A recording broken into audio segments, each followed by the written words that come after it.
Child Story of the Bible by Mary A. Lethbury. Read by Stephen J. Carrington. Chapter 2. The Great Flood.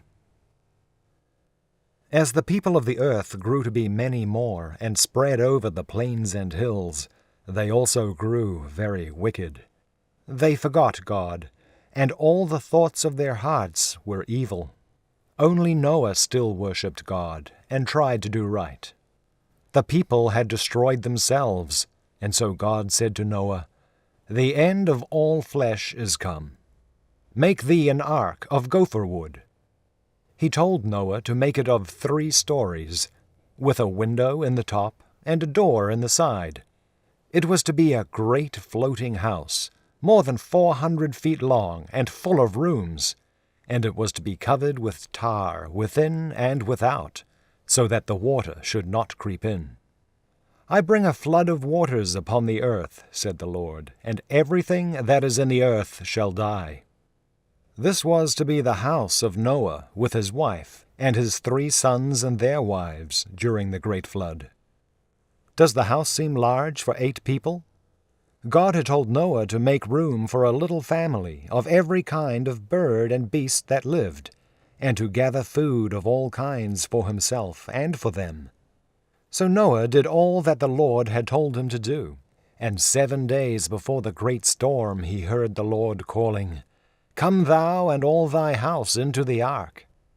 And that very day Noah with his wife and his sons, Shem, Ham, and Japheth, and their wives, went into their great black house, and through the window in the top came flying the little families of birds and insects, from the tiny bees and hummingbirds to the great eagles, and through the door on the side came the families of animals, 2 by 2, from the little mice to the tall giraffes and the elephants, and when all had come, the Lord shut them in.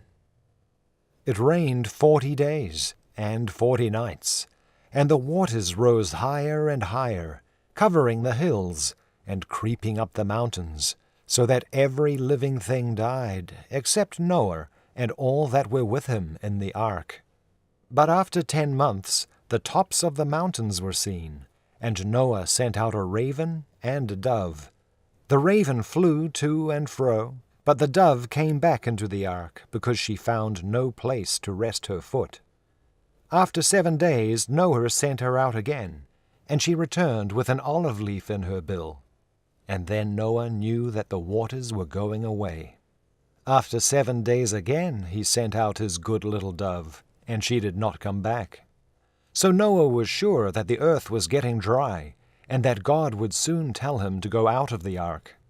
And so he did.